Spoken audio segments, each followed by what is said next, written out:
es Pentecostés, una llenura que impulsa. Quiero que pienses en esto.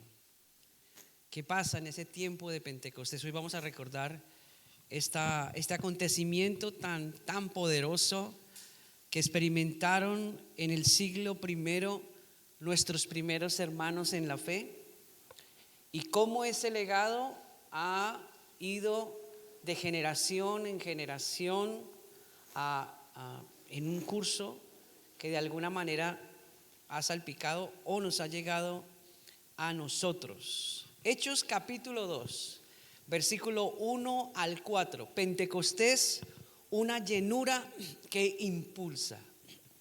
Y dice la palabra de Dios allí en el capítulo 2: cuando llegó el día de Pentecostés, versículo 1, estaban todos unánimes juntos. Diga conmigo, unánimes juntos. Qué bueno, estaban unidos, estaban juntos. Y de repente vino del cielo un estruendo como de un viento recio que soplaba. Imaginaros esa escena. Un viento, no dice que es un viento literalmente, sino así lo expresa Lucas, es como queriendo simbolizar una realidad inexplicable. Un viento recio, algo muy fuerte que soplaba, dice, y llenó toda la casa donde estaban sentados. Dice, y se les aparecieron lenguas repartidas, y otra vez utiliza el término como de fuego. O sea, no era literalmente fuego, pero lo que Lucas recoge es que era algo parecido o similar a una llama de fuego. La Biblia tiene muchas simbologías en este sentido. Y dice también que esas flamas se asentaban sobre cada uno de ellos, versículo 3, y el versículo 4 añade: y fueron todos llenos del Espíritu Santo y comenzaron a hablar en otras lenguas o en otros idiomas, según el Espíritu les daba que hablasen. Padre, gracias por esta palabra, y oro para que hoy tú refresques nuestra memoria. Oro para que tu Espíritu en este día sople como aquel entonces sobre nuestros corazones, abra nuestro entendimiento y nos permita comprender esta realidad del Pentecostés. Ayúdanos a vivir en ese Pentecostés en este tiempo, en el nombre de Cristo. Pentecostés era la segunda fiesta más importante dentro del contexto judío. Se celebraba en el mes de Sivan, así se le dice a ese nombre del calendario hebreo de ese mes, Sivan, que representa en el calendario gregoriano a finales de mayo y principios de junio. Para ellos es Sivan, para nosotros es finales de mayo y principios de junio.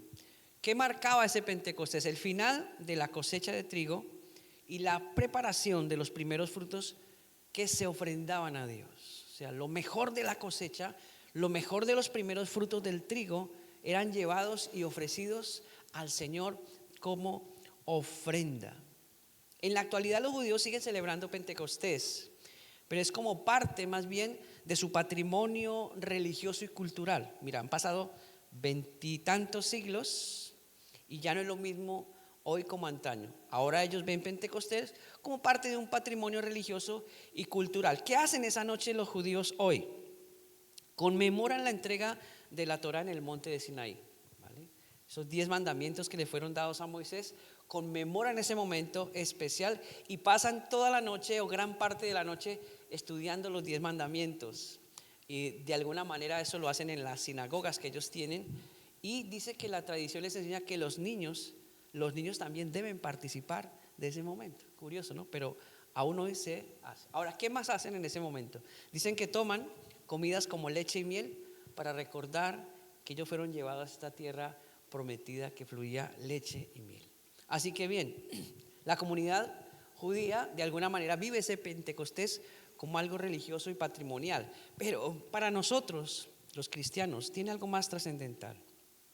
Va más allá de un significado histórico y patrimonial. Pentecostés simboliza el comienzo de la cosecha espiritual de almas. Ya no hablamos de trigo, esa semilla que se utiliza para hacer harina, no.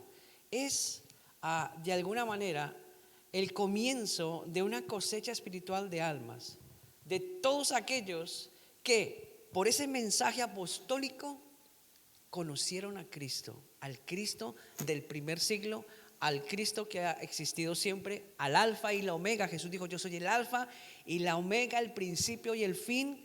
Ese Cristo estaba antes de la fundación del mundo con el Padre, y en un momento determinado, en todo este contexto de nuestra tierra, vino, se hizo hombre, nació a través de la Virgen María, vivió entre nosotros 33 años, y a la edad de 33 años fue a la cruz del Calvario, porque era el plan perfecto de Dios para salvarnos a nosotros de nuestros pecados, para darnos vida nueva. Cuando entendemos este concepto, entonces Pentecostés cobra para nosotros realmente validez, porque es justo en esta fiesta donde acontece algo realmente poderoso.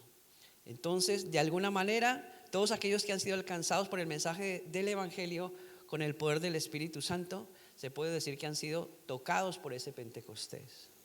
Pentecostés marca una línea divisoria entre la presencia de Dios ocasional del Espíritu Santo. Recordad que en el Antiguo Testamento el Espíritu de Dios venía sobre los profetas, sobre algunos reyes también vino, patriarcas. Estaba un tiempo en ellos porque Dios tenía que decir en esa época, en esa región, a esas personas a través de ese rey o de ese profeta algo en particular. Entonces venía el Espíritu de Dios sobre esa persona, hablaba el mensaje o hacía cualquier actividad que Dios le pusiera a hacer y se iba de esa persona. Pero en Pentecostés ya no es así. En Pentecostés el Espíritu Santo viene para quedarse en las personas, para vivir en las personas. Por eso Jesús decía a los discípulos: me conviene que yo me vaya. Y les dijo a los discípulos: yo no los voy a dejar huérfanos, les voy a enviar la promesa del Padre, el Espíritu de Dios, y Él estará en ustedes, vivirá en ustedes todos los días, hasta el fin de los tiempos. Su investidura de poder constante ahora está disponible para ti y para mí. Eso es lo que pasa cuando el Espíritu de Dios está en un cristiano. Algo poderoso tiene que acontecer. Algo poderoso en la persona misma, porque esa vida de pecado, esa vida de esclavitud, esa vida de maldad se rompe ese estatus de vida, eso que nos llevaba por ese camino de perdición, ese camino de maldad, eso que hacía que para nosotros el pecado fuera algo insignificante. No pasa nada si yo peco, no pasa nada si voy en un libre, no pasa nada si soy un adúltero, no pasa nada si soy un vicioso, no pasa nada. Esa era la vida pasada. Cuando el Espíritu Santo llega, rompe con ese estatus de vida y entra el Espíritu Santo de Dios a morar en la vida de nosotros. Por eso es que la gente dice: esta gente está loca, porque ya no hace lo que antes hacía. No se trata de nosotros. Hay alguien más poderoso que vive en nosotros y nos inspira a vivir de manera diferente. Así que sí, esa investidura de poder nos transforma a nosotros, pero también transforma a los demás, a todos aquellos que se encuentran con Jesús. ¿Para qué? Para cumplir con los propósitos divinos. No somos transformados para, como dicen acá, fardar o para lucirnos o para hacernos los chulos. No. Es que yo ahora soy mejor persona. Mira cómo, qué bien. No. Porque entonces eso sería orgullo, sería ego, ¿vale? No. Él nos transforma para vivir en humildad y para cumplir los propósitos de Dios. Al leer el texto de Hechos 2:1-4 y los sucesivos antes y después, hay cosas que debemos tener en cuenta para percibir y contemplar mejor ese momento en particular, y así entender nuestro papel hoy como personas que han tenido un encuentro personal con Cristo y en los cuales habita el Espíritu Santo. Vamos a desarrollar este tema en 3 puntos. Lo primero que yo voy a desarrollar en este primer punto es el preludio. ¿Qué es un preludio? ¿Alguien que me ilumine? ¿Cómo? Una cosa que viene antes, una cosa que da apertura a algo, ¿sabes? El preludio. Se podría decir que Juan el Bautista hizo el preludio para que Cristo viniese, ¿no? ¿Recuerdan de Juan el Bautista que le preparó el camino al Mesías? Pues voy a hablar del preludio en este Pentecostés. Y este preludio tiene 3 puntos, así que voy a empezar con el punto A. Pentecostés es el cumplimiento de una promesa. Eso entra dentro del preludio. La Escritura dice que en un día determinado por Dios llegó el día de Pentecostés. No fue un suceso ocasional, ¿vale? Fue parte de una promesa dada por Dios a sus discípulos. Aunque aquí cuando usted lee el contexto, la Escritura dice que fue un de repente de Dios. Y muchos traducen este de repente como algo que pasó y que nadie sabía, ¿no? Como, ay, un de repente, si llegó un de repente y me cogió por sorpresa. No, no, no, no, no, no. Cuando usted lee bien el libro de los Hechos, Jesús les dice, quédense en Jerusalén y esperen hasta que venga la promesa del Padre. Así que este de repente no es algo sorpresa que los diga, ¿qué está pasando aquí? No, es un de repente concertado, un de repente que antes había sido anunciado. ¿Quién lo anunció? Joel. Joel, el profeta Joel, en el capítulo 2 de su libro, en el versículo 28 y 29 dice, y después de esto, mira lo que dice en la voz profética Joel, siglos antes de que aconteciera el Pentecostés, el Espíritu de Dios habla al profeta Joel, y Joel dice lo siguiente: después de esto derramaré mi espíritu sobre toda carne, y profetizarán vuestros hijos y vuestras hijas, vuestros ancianos soñarán sueños, sueños de Dios, ¿no? Y vuestros jóvenes verán visiones de Dios.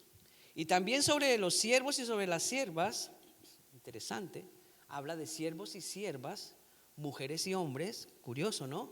Que están para servir en la iglesia, que están para servir al Señor, no hace una exclusión, eso solo va a ser para hombres, dice siervos y siervas. Derramaré mi espíritu en aquellos días. El hecho mismo de que esto fuera algo tan poderoso y tan anunciado, entonces nos deja ver que no es un de repente como algo que no sabían, sino es un de repente concertado.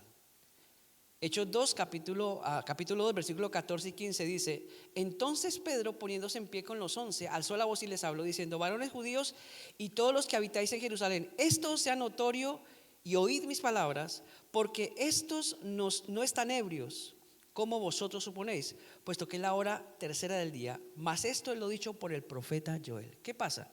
Recuerdan que cuando el Espíritu Santo viene, ellos empiezan a hablar en otros idiomas. Claro, ellos son galileos. Los galileos solo sabían el idioma de su región, pero venía gente de 15 naciones distintas, diferentes idiomas, y cuando el Espíritu de Dios viene sobre los apóstoles, sobre esas 120 personas que estaban, esas personas, por el poder de Dios, empiezan a hablar en el idioma de aquellos que estaban ahí. Y claro, muchos pensaron: esta gente está borracha, están borrachos. Y Pedro dice: no, no están borrachos.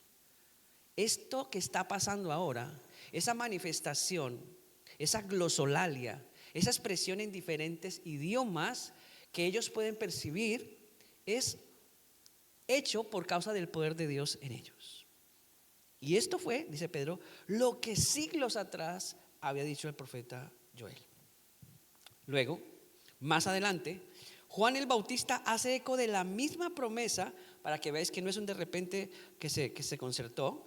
Hace eco de la misma promesa, diciéndole a la audiencia a orillas del Jordán, donde él solía bautizar, lo siguiente. Mateo capítulo 3, versículo 11 recoge esto. Está Juan el Bautista a orillas del Jordán bautizando. Recuerda que él bautizaba para arrepentimiento y perdón de pecados. Y estando en ese lugar, dice Juan: yo a la verdad os bautizo en agua para arrepentimiento, pero el que viene tras mí, está hablando de Cristo, cuyo calzado yo no soy digno de llevar, es más poderoso que yo. Él os bautizará en Espíritu Santo y fuego. Pues hay una realidad también de este hecho que Juan el Bautista lo menciona. Pero no se queda solo en Juan. Jesús mismo también, y aquí quiero que hagamos un énfasis especial, porque os dije que el Evangelio de Lucas había sido escrito lo mismo que el libro de los Hechos. Y aquí este suceso lo está narrando Lucas en el Evangelio. Lucas capítulo 24, versículo 49. Está hablando Cristo: he aquí, yo enviaré la promesa de mi Padre sobre vosotros, pero quedaos vosotros en la ciudad de Jerusalén hasta que seáis investidos del poder desde lo alto. Entonces es Lucas mismo quien está tomando las palabras de Cristo diciendo: mira, esto que está aconteciendo ahora, esta manifestación en diferentes idiomas que el Espíritu Santo está trayendo, es algo que dijo Joel, es algo que dijo Juan el Bautista, pero también es algo que dijo Cristo, y lo llamó la promesa.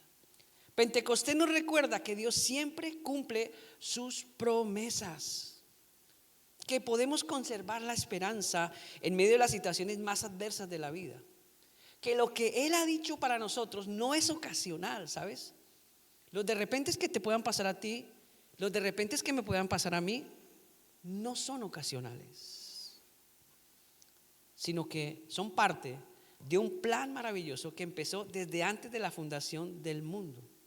Si tú y yo estuvimos en la mente de Dios desde antes de la fundación del mundo, como lo dicen las Escrituras, como lo dice la Biblia, entonces todo lo que acontece de parte de Dios en nuestras vidas no es un producto del azar, sino de un plan perfecto, el cual Dios en su misericordia nos deja participar. 1 Corintios 1:20 dice: porque todas las promesas de Dios son en el sí y en el amén, por medio de nosotros, para la gloria de Dios. Así que todo lo que acontece, Pentecostés nos recuerda que Dios cumple sus promesas, que nada de lo que te pasa a ti pasa por casualidad ni por coincidencia, por difícil que parezca. Todo forma parte de un plan perfecto y poderoso para la gloria de Dios, y que detrás de todo lo que acontece, recuerde, las promesas de Dios, que son fieles y verdaderas y que están en Cristo, se han de manifestar en tu vida y en mi vida. Estamos en el primer punto de lo que es el preludio. B, Pentecostés nos recuerda que lo primero y lo mejor es para Dios. Esto es el preludio. Recordemos que era una fiesta al final de la cosecha para ofrecer a Dios, ¿qué? Los primeros frutos, lo mejor de la cosecha. Y esto hay que tenerlo en cuenta. Dios es un Dios de detalles. Y cuando analizaba esta parte, que a veces uno se salta porque quiere llegar a la parte donde fueron todos llenos del Espíritu, lo demás no cuenta, pero no, hay un preludio importante aquí. El preludio de la manifestación del Espíritu Santo en Pentecostés fue desde un ambiente de alegría, de fiesta, para dar lo mejor de los primeros frutos a Dios. O sea, Dios no entró el Espíritu Santo no entró en el Pentecostés así, ¡pum! Aquí estoy yo. No, hubo un preludio, hubo un acercamiento divino, hubo una realidad de alegría, de gozo, de festividad. Eso era lo que estaba pasando. Había un momento de gozo y de alegría. De ahí que la Escritura ratifica en 2 Corintios 7:9b: Dios ama al dador alegre. Y si están celebrando una fiesta que es en honor a mí, dice el Señor, y vienen a dar de los primeros frutos de la cosecha, yo no quiero que lo hagan de cualquier manera, ni quiero que me den cualquier cosa. Yo quiero que lo hagan con alegría y que me den lo mejor. Dios ama al dador alegre. Cuando el Pentecostés llega a nuestras vidas, somos impulsados por el gozo de Dios para dar lo mejor y lo primero. Así que si hemos sido tocados por Pentecostés, déjame decirte que eso es muy funcional. Debemos dar lo mejor y lo primero de nuestro tiempo cada día en la presencia de Dios. Si hemos sido tocados por Pentecostés realmente, si el Espíritu de Dios está en nosotros, más allá de hablar en un idioma distinto, eso ha de ser latente y patente cada día de la vida. Hoy, Señor, me levanto para darte lo mejor de mi tiempo. Vivo en ese Pentecostés. Lo primero y lo mejor de tus años para servir al Señor. ¿Sabes? Lo primero y lo mejor de tus años. Qué bendición cuando tenemos el tiempo, la fuerza, el empuje, la garra, la valía. Puedo decir: Señor, aquí está mi tiempo, aquí está mi energía, mi fuerza, lo mejor de mi juventud. Es que ahora lo puedo hacer, porque cuando llegue un poquito mayor va a ser más complicado. Te podré servir, pero no va a ser igual. Lo mejor y lo primero de tus mejores años. Lo primero y lo mejor de tus capacidades para servir al Señor. Porque déjame decirte que tú, a medida que creces, te capacitas, te facultas, vas al estudio, a la universidad, aprendes cosas, te llenas de conocimientos, de aptitudes. Tú quizás pensarás: yo con esto no puedo servir al Señor porque estoy ocupado en mis empresas, en mis cosas, en mi estudio, en mi trabajo. Y el Señor dice: shh, yo quiero parte de esa cosecha. Si vives en Pentecostés, yo quiero parte de esa cosecha. Lo mejor de tus capacidades y lo primero de tus capacidades. Para mí, el Señor, si vives en Pentecostés. Lo primero y lo mejor de tus recursos para la extensión del reino de Dios. La obra de Dios no se hace sin recursos. Todo lo que tú ves en el mundo que se ha hecho para la gloria de Dios, detrás de eso hay recursos. Debe haber recursos. Dios ama al que da con alegría. Dios ama al que da lo primero y lo mejor de toda la cosecha: tiempo, vida, recursos, dones y talentos. Sabes, tu vida es una cosecha. Todo lo que tú experimentas es parte de una cosecha. El verdadero Pentecostés es precedido por la alegría de dar lo primero y lo mejor para Dios. Y en este tercer punto del primero, que es el preludio, Pentecostés nos recuerda la importancia de vivir en comunión. Dice el texto que estaban todos unánimes juntos. Eso se salta, ¿sabes? Cuando uno lee la lectura dice, se salta. Pero hay que tener en cuenta estas palabras. Estaban unánimes juntos. Se describe como que estaban en el mismo lugar con un mismo corazón. Eso es lo que traduce. En un mismo lugar, pero con un mismo corazón. Nosotros podemos estar en un mismo lugar, pero con un corazón diferente. ¿Sabes? Podemos estar aquí sentados y a mí me da igual lo que usted esté viviendo. Me da igual si usted tiene problemas. Me da igual me importa un pimiento lo que sea su vida. Yo vine aquí a alabar a Dios. No me vengan a interrumpir este momento. ¿Sabes que muchas veces llegamos hacia el templo?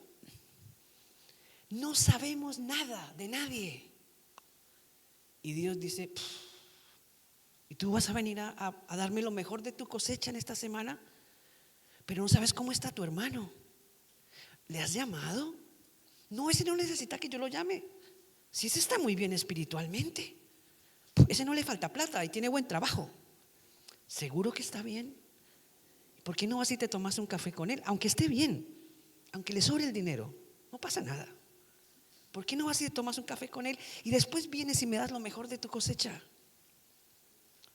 Estaban todos unánimes, juntos, con un mismo corazón, en un mismo lugar, con un mismo propósito, con una misma intención: esperar la investidura de lo alto. ¿Sabes? Muchas veces Dios no nos... Bueno, Dios sí nos da muchas cosas. Lo que pasa es que a veces estamos tan curtidos que no percibimos la investidura de Dios.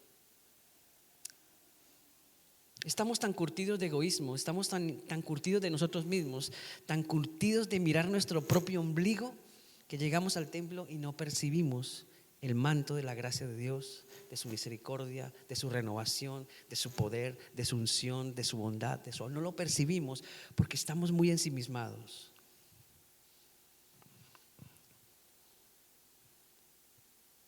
Bajo un acto de obediencia, según las directrices que Jesús les había dado, después de la resurrección y después de haber estado 40 días con ellos y antes de ascender a los cielos, les dijo que no se fueran de Jerusalén y que esperaran la promesa del Padre. Aunque estaban unánimes juntos, estaban ahí en esa realidad. ¿Qué estaban haciendo? Hechos 1, 3 y 4 dice: a quienes también después de haber padecido, está hablando ahí Pedro, se presentó, dice, está hablando Lucas, vivo con muchas pruebas indubitables, apareciéndose durante 40 días y hablándoles acerca del reino de Dios. Dice, y estando juntos les mandó que no se fueran de Jerusalén, sino que esperasen la promesa del Padre, la cual les dijo: oíste de mí. Ellos, según el texto, dice que estaban en un lugar llamado el aposento alto. Ese era el lugar, así era el nombre. Y eran 120 personas que perseveraban unánimes en oración y ruego. Hechos 1, 12, 15 dice: entonces volvieron a Jerusalén desde el monte que se llama el Olivar, el cual está cerca de Jerusalén, camino de un día de reposo. Y entrados subieron al aposento alto, donde moraban Pedro, Jacobo y Juan, Andrés, Felipe, Tomás, Bartolomé, Mateo, Jacobo hijo de Alfeo, Simón el celote y Judas hermano de Jacobo. Dice: todos estos perseveraban unánimes en oración y ruego con las mujeres y con María la madre de Jesús y con sus hermanos. Dice: en aquellos días Pedro se levantó en medio de sus hermanos y los reunidos eran como 120 en número. Había un gran número de discípulos aparte de los apóstoles. Estaban los apóstoles del Señor, estaba la madre de nuestro Señor, estaban los hermanos de nuestro Señor y un grupo de personas. Eran en total 120. En este primer punto quiero destacar que el preludio de Pentecostés estaba fundamentado en una promesa hecha siglos antes en la voz del profeta Joel, ratificada por Juan el Bautista y declarada por Cristo mismo. Tenían como insignia el gozo y la alegría de dar lo primero y lo mejor para Dios dentro de un contexto de comunión con un mismo corazón y con un mismo propósito, siendo la oración y el ruego perseverante la amalgama que uniría sus corazones. Es muy importante tener en cuenta esos detalles, ya que en ocasiones la gente pues sencillamente le da lo mismo esta experiencia previa al Pentecostés, ¿no? Los previos, no contemplamos los previos y hay que contemplarlos. A veces se ve como algo que no es necesario, pero ¿por qué? Porque sus vidas no están en el dial correcto.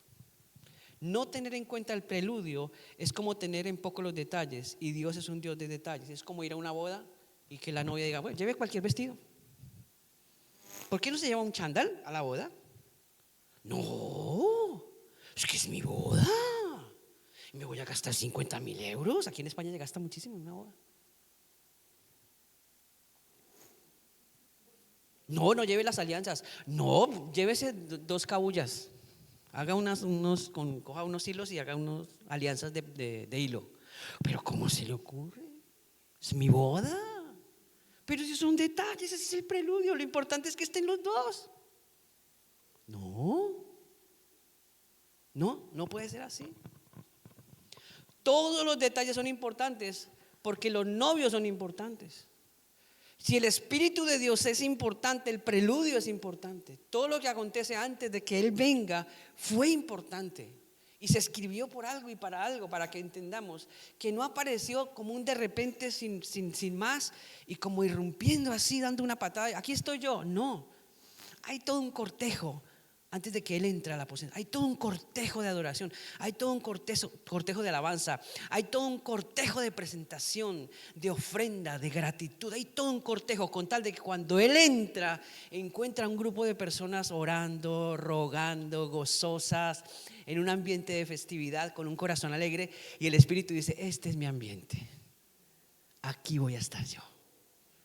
¿Por qué no encontró gente peleada? Él no encontró gente resentida, Él no encontró gente amargada, Él no encontró gente tacaña. No, Él encontró un ambiente agradable. Y cuando el Espíritu vio ese ambiente,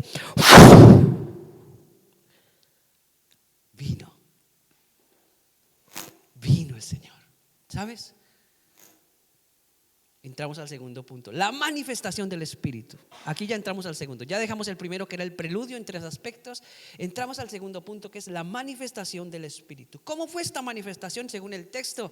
Y hay 2 palabras que lo resumen todo: como viento y como fuego. Hechos 2:2. Y de repente vino del cielo un estruendo como de un viento recio que soplaba, el cual llenó toda la casa donde estaban sentados. Versículo 3. Y se les aparecieron lenguas repartidas como de fuego, asentándose sobre cada uno de ellos. Esto debió haber sido espectacular.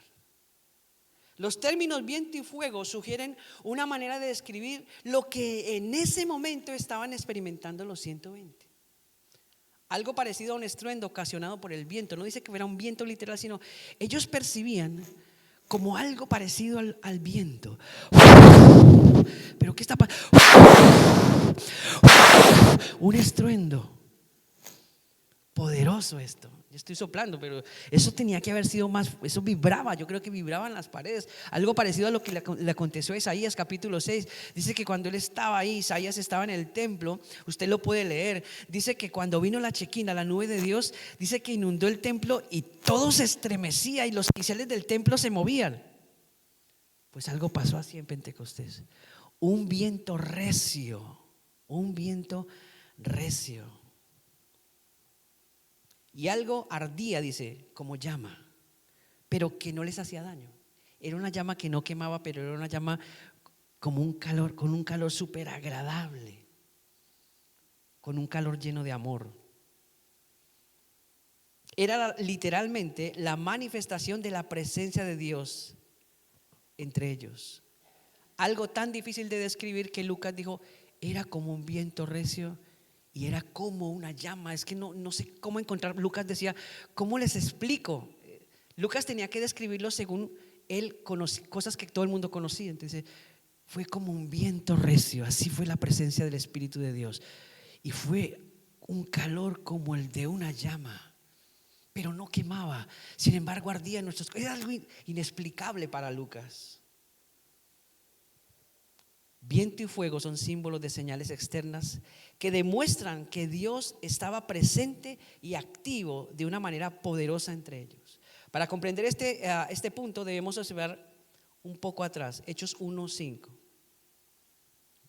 Dice ahí, porque Juan ciertamente bautizó con agua. Estamos en el mismo libro de Hechos que escribe Lucas. Mas vosotros seréis bautizados con el Espíritu Santo dentro de no muchos días. Lucas, ahora sí, el Evangelio, capítulo 3, versículo 16 y 17, habla de este mismo suceso. Dice: respondió Juan diciendo a todos: yo a la verdad os bautizo en agua, pero viene uno más poderoso que yo, de quien no soy digno de desatar la correa de su calzado, el cual os bautizará en Espíritu Santo y fuego. Una llama que arde, que no quema, una llama que, bueno, hace muchas cosas, ya lo van a ver. Dice, su aventador, para entender esta parte, toca leer el versículo 17. Su aventador está en su mano, dice, y limpiará su era, y recogerá el trigo en su granero, y quemará la paja en el fuego, que nunca se apagará. Por eso les decía, es importante entender que Lucas, el que escribe Hechos, está en una misma línea, ¿vale? Y en esa misma línea de pensamiento está hablando en el Evangelio acerca de esto. Esa simbología de viento y fuego describen la acción de Dios sobre sus hijos a través de la persona del Espíritu Santo. ¿Por qué? Por un lado, el viento, que es una tipología del nuevo nacimiento. Juan 3:8 dice: el viento sopla de donde quiere y oye su sonido. Es lo que experimentaron ellos. Era como un viento recio, mas ni sabe de dónde viene ni a dónde va. Dice: así es todo aquel que es nacido del Espíritu. Una ratificación de un nacimiento real, un nuevo nacimiento. Por eso a veces uno piensa, todas las personas que entran a la iglesia han nacido de nuevo,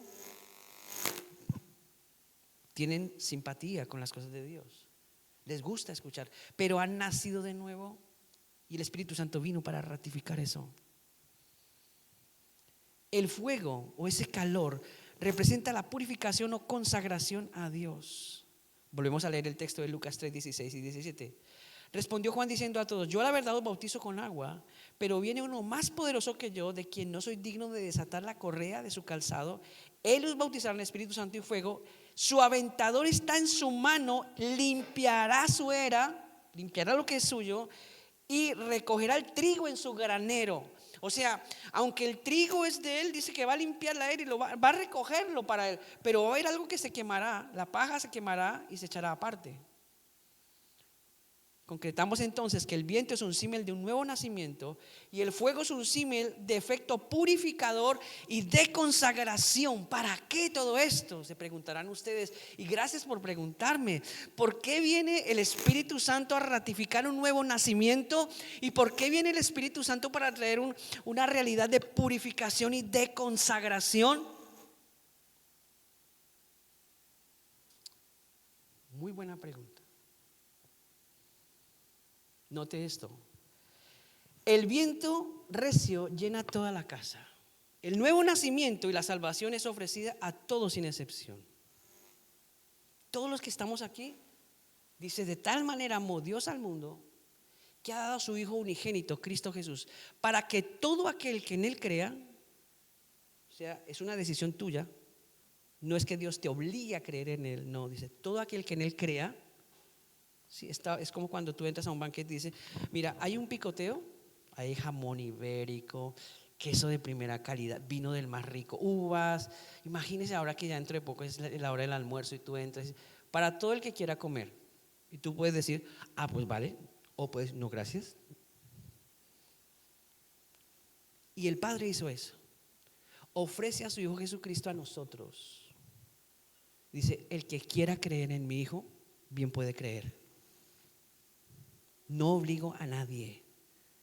Jesús dijo: el que quiera venir a mí, pues que me siga. Jesús nunca obligó a nadie. Era tan cautivante su persona y sigue siendo tan cautivante que después de 22 siglos sigue tocando hombres y mujeres y seguimos a Cristo. A mí no me obligan a seguir a Jesús. Yo lo sigo porque lo amo, porque me amó, me perdonó, ¿vale? El viento recio llena toda la casa. El nuevo nacimiento y la salvación es ofrecida a todos sin excepción. Las lenguas de fuego se sentaron sobre cada uno, dice el texto. Cada uno. ¿Qué quiere decir esto? La experiencia de santificación y consagración es particular. O sea, una persona llega a conocer a Cristo, entiende que es un pecador por la gracia de Dios y dice: caramba, pues sí que estoy mal, de verdad que soy pecador. Cuando yo veo la Biblia y veo los 10 mandamientos, digo: wow, ¿qué dicen los 10 mandamientos? No tendrás dioses ajenos delante de mí, ni te harás imagen de ninguna cosa creada en el cielo ni en la tierra. Uy, pues yo sí he pecado porque a veces he tenido cositas ahí en las que he sido idólatra. no mentirás. Uy, pues yo he dicho, bueno, una mentira al día, pero es que durante 365 días son 365 mentiras y he vivido 40, uy, pues son más de 50,000 mentiras, Señor. Toda esa acumulación de pecados. No mirarás a la mujer de tu prójimo. Bueno, Señor, yo la miro y cómo la... No, no, si de verdad no he hecho cosas. Está bien, Señor, está bien, está bien. He infringido los 10 mandamientos. Entonces, ¿qué pasa? Dice que cuando uno infringe los 10 mandamientos es culpable por la ley de Dios. Y llegamos a la presencia de Dios y culpables. ¿Qué hace el Espíritu Santo? Dice que Él nos convence de pecado. Esa es la tarea del Espíritu. Es llegar a que nosotros podamos entender de verdad que soy un pecador. Necesito el perdón de Dios por la obra y la gracia de Dios. Entonces, por eso dice que las lenguas de fuego se sentaron sobre cada uno. Es la experiencia de santificación y consagración particular. Por eso es que tú ves personas salvas con un estilo de vida consagrada a Dios, ¿cierto? Personas salvas con un estilo de vida consagrado a Dios, porque eso es consagración, purificación, consagración, esas lenguas. Dispuestos, comprometidos, sin pegas para Dios, sin excusas, etcétera. Consagrados, apartados. Y otros salvos en proceso de consagración van muy rezagados, distantes, sin compromiso, sin pasión, muy religiosos, guardando el aspecto, pero descuidados en el fondo. O sea, sí, yo sé que Cristo murió por mí, yo ya di mi confesión de fe, pero no he dejado que ese Pentecostés, que ese espíritu, que ese fuego me consagre aún. No. Y mira que habrán podido hablar en lenguas. Uy, no, es que ya, este es lo más de lo más, ya hablo en lenguas, ¿no? Yo miro la consagración más que el hablar en lenguas. Aunque no niego que el hablar en lenguas lo puedan experimentar. Pero déjame ver tu consagración y yo te diré el nivel del efecto que el Espíritu ha hecho. Guardamos mucho el aspecto, pero descuidamos el fondo. ¿Qué es lo que rompe ese estado de desidia espiritual y lo que sigue potenciando la nueva vida del creyente? Entramos al tercer punto, la llenura del Espíritu. Y ahí dice Lucas, y fueron todos llenos del Espíritu Santo y comenzaron a hablar en nuevas lenguas. Mira, cuando yo estaba estudiando, yo le decía, Señor, dame una perspectiva mucho más autóctona, porque es que siempre nos vamos a lo mismo, ¿no?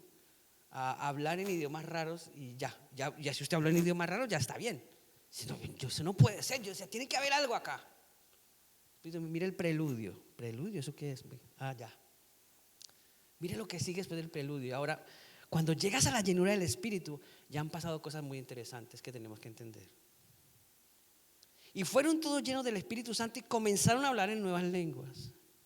Este fue el investimento de poder sobrenatural manifestado en la proclamación de las maravillas de Dios en idiomas de la tierra que ellos no conocían ni habían estudiado antes. Recuerdan, eran galileos, eran muchos pescadores.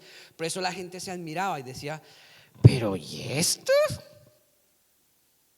Pescadores y ahora son políglotas, mire cómo hablan en no sé qué, y mire el arameo y un poco de cosas ahí. Los de Mesopotamia, los de Frigia, los de Panfilia, los de Macedonia. Galileos, pescadores, políglotas. Dice más concretamente Hechos 2:8. ¿Cómo pues los oímos nosotros hablar cada uno en nuestra lengua en la cual hemos nacido?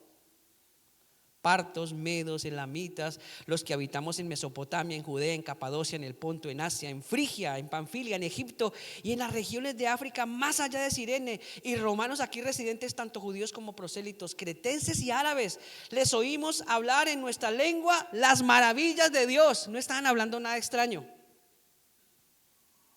Mucha gente piensa que estaban hablando cosas raras. No. No estaban hablando cosas raras. Era entendible para los que venían a esa fiesta de Pentecostés. Estaba pasando algo realmente sobrenatural, pero muy naturalmente entendible. Y me estoy centrando solo en el aspecto de las lenguas de este contexto. Hay otro tipo de lenguas, pero estamos hablando de este contexto. Lenguas entendibles, idiomas, ¿vale?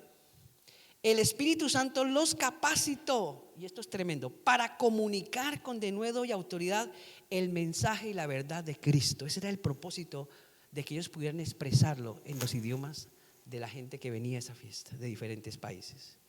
Hechos 1:8 dice: pero recibiréis poder cuando haya venido sobre vosotros el Espíritu Santo, y me seréis testigos en Jerusalén, en Judea, en Samaria y hasta lo último de la tierra. El propósito principal para el bautismo del Espíritu Santo es investir de poder para comunicar el mensaje de Jesús a los demás. Por eso ustedes luego notan que Pedro se levanta para aclarar lo que está pasando, y empieza a predicar Pedro desde el Antiguo Testamento, desde los profetas, los salmos, hasta que llega al Mesías, el Cristo, y le dice: ¿saben? Ese Mesías ha estado entre ustedes y ustedes lo mataron, pero Él se levantó de la tumba y ha resucitado y les quiere ofrecer vida. Entonces dicen ellos: hemos metido la gamba. ¿Qué tenemos que hacer?, le dicen a Pedro, para ser salvos. Entonces tienen que arrepentirse de sus pecados y creer en el Cristo resucitado. Y cuando la gente entendió eso, dicen maravillados todos. Había un grupo que estaba molesto, dice: esos son borrachos, esos son unos tontos. Y había un grupo que estaba compungido. Había un grupo que estaba tocado por Dios. Había un grupo que había sido alcanzado por las palabras de gracia. Y como siempre suele pasar, siempre cuando uno comparte el evangelio, hay gente que lo acepta y hay gente que dice: ridículo, sectario, vete, no me venga a comer el coco. Cristo es verdad, Dios no existe. Mira, hace 22 siglos ya había gente así. Pero también había gente con un corazón dispuesto para recibir el mensaje de salvación. La intervención del Espíritu deja ver claramente que Él comunica su mensaje pese a nuestras carencias. Galileos pescadores no conocían idiomas, y el Espíritu Santo dijo: no hay problema, yo estoy aquí para comunicar el mensaje de gracia, y lo voy a hacer a través de ustedes, personas comunes y corrientes, pescadores. Y ocurre ese milagro poderoso. La gente escuchaba en su idioma el mensaje de gracia. Los apóstoles hablaron en idiomas que no conocían. Por eso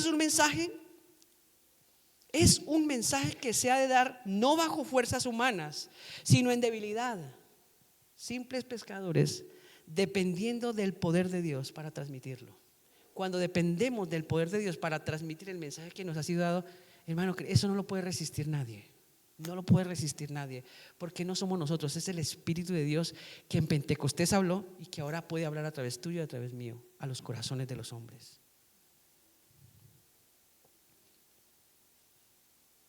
Recibiréis poder, como dice Hechos 1:8.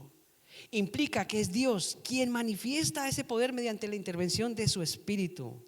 La palabra poder aquí en griego es dunamis, que es más que fuerza de voluntad o habilidades. Indica que el poder del Espíritu Santo incluye la autoridad de expulsar espíritus malignos y sanar enfermos. Eso fue lo que los apóstoles después hicieron. Dos señales esenciales que acompañan el poderoso mensaje del reino de Dios. Esa llenura del Espíritu revela que la obra de proclamación del Evangelio continúa a través de personas comunes y corrientes para extender el reino de Dios hasta lo último de la tierra. No fue un trabajo solo para los apóstoles. De hecho, el libro de Hechos, valga la redundancia, muestra que después de la muerte de Esteban, los creyentes comunes y corrientes fueron los que llevaron el Evangelio por todas las direcciones, mientras que los discípulos se quedaron en Jerusalén. Hechos 8:1-2 dice: y Saulo consentía en su muerte. Estaba Saulo, antes de ser el gran apóstol Pablo, recuerdan que Saulo era un perseguidor de la iglesia, mataba cristianos, y estaba ahí en esa persecución, y cogen a Esteban, el primer mártir, el primer convertido, el primer hombre de Dios. Lo cogen ahí. Ustedes saben cómo fue esa muerte. Lo apedrean. Esteban, mientras va muriendo por ser apedreado, ve los cielos abiertos. Veo al Señor sentado allí. Imagínense esa imagen tan tremenda. Estar uno muriéndose y ver el cielo abierto y a Cristo allí resucitado, sentado. Eso es lo que Esteban está experimentando, ¿no? Dice: y Saulo consentía en su muerte. En aquel día hubo una gran persecución contra la iglesia que estaba en Jerusalén, y todos fueron esparcidos por las tierras de Judea y de Samaria, salvo los apóstoles. Dice: y hombres piadosos llevaron a enterrar a Esteban e hicieron gran llanto sobre él. Los apóstoles se quedan en Jerusalén, pero a causa de esa persecución muchos son esparcidos por Samaria y por Judea y empiezan a predicar el Evangelio. Hombres comunes y corrientes, pero llenos del Espíritu Santo, llenos del Pentecostés. Es importante recordar que el bautismo en el Espíritu es una inmersión con una persona divina, no es un fluido ni una influencia. No es que el Espíritu viene a influenciarnos, no, Él vive en nosotros. Esta llenura también indica que los 120 hablaron en verdaderos idiomas que fueron realmente comprendidos por una variedad de personas procedentes de distintos lugares. Esto da testimonio de la universalidad del don y de la universalidad y unidad de la iglesia. Concluyo con lo siguiente. Pentecostés sigue siendo fundamental hoy porque nos recuerda que la presencia del Espíritu no es solo un evento del pasado, sino una realidad viva para los creyentes de hoy. Aquellos que dicen y son discípulos de Jesús reciben poder para testificar con valentía, mostrando que el Espíritu Santo transforma vidas y capacita para la misión. Hoy Pentecostés nos enseña que necesitamos la guía de Dios para enfrentar desafíos, compartir nuestra fe y vivir en unidad. La diversidad de lenguas en ese día refleja que el mensaje de Cristo es para todas las naciones y culturas, impulsando la inclusión y la comunión. Además nos inspira a vivir con pasión, con un corazón encendido por el fuego de Dios. Pentecostés nos llama a buscar una relación más profunda con Dios, permitiendo que el Espíritu renueve nuestra vida y propósito. Pentecostés es una invitación a caminar en fe, con poder y dirección divina cada día. Así que sí, hermanos, es mucho más que un jolgorio, es mucho más que un momento de lenguas inentendibles, es mucho más que un momento de, ¿cómo decirlo para que no suene feo? De desorden. No, Pentecostés fue algo con precedido con mucha antelación, porque Dios es un Dios de orden. Dios es un Dios de repentes, pero esos de repente son de repentes de orden. Dios es un Dios de manifestaciones gloriosas, pero déjame decirte, esas manifestaciones gloriosas también tienen la dirección del Espíritu y tienen una finalidad: exaltar a Cristo, glorificar su nombre y dar testimonio de una fe viva. Cuando sacamos el Pentecostés del lugar que Lucas le dio, eso se convierte en un desorden inentendible, incomprensible. Bueno, no quiero decir más, ya ustedes me entienden. Padre, gracias por tu palabra. Gracias por tu palabra, porque es verdad y tu palabra es poderosa. Y gracias porque Pedro tenía razón. Cuando ignoramos y por tu gracia nos iluminas la mente, se cae la ignorancia y maduramos, crecemos, caminamos más seguros porque se conoce mejor el camino o las pisadas que debemos dar y no tropezamos tan fácil. Así que gracias porque tu palabra nos abre el entendimiento por tu misericordia y por tu gracia. Y hoy queremos recordar este poderoso hecho de Pentecostés, pidiendo a ese Espíritu Santo que hizo ese poderoso milagro de comprensión, de impulso hacia la predicación del Evangelio, de sostenimiento a los débiles para proclamar desde la debilidad ese mensaje de fe, que nos dé esa misma capacidad hoy, Señor. O mejor, que avive como el fuego aviva un montón de leña. Que avive esa pasión, Señor. Que ese Pentecostés hoy siga trayendo a nosotros un avivamiento, un fuego que arde pero que no quema, sino que nos mantiene en un calor, en una pasión para contigo, para con tu obra, para con tu reino, para con tu iglesia, para con nuestros hermanos, para con el prójimo. Señor, una pasión de amor celestial, puro y verdadero. Ruego, Señor, que hoy podamos salir de esta casa con una perspectiva más clara, más entendible y con una necesidad de tener esa experiencia de Pentecostés de una manera más profunda, para que así como en aquel tiempo venían y ofrecían lo mejor y lo primero de esa cosecha de trigo. Señor, nuestra vida que es parte de esa cosecha que Cristo, aleluya, que Cristo ganó, nosotros somos parte de esa cosecha. Señor, podamos levantarnos en fe para mostrar de quién somos, a quién le pertenecemos y cuál es el mensaje que predicamos. Cristo es nuestro mensaje, nuestra esperanza. Y hoy, Señor, te doy gracias. Permítenos interiorizar el Pentecostés, que no sea algo de un día en el año. Pentecostés debe ser todos los días, Señor, porque es la experiencia del Espíritu continua como una llama.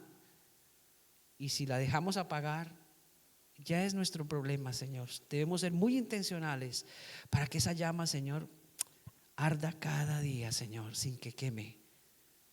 Gracias, Padre. Gracias por lo que tú vas a hacer en nuestras vidas y sigues haciendo.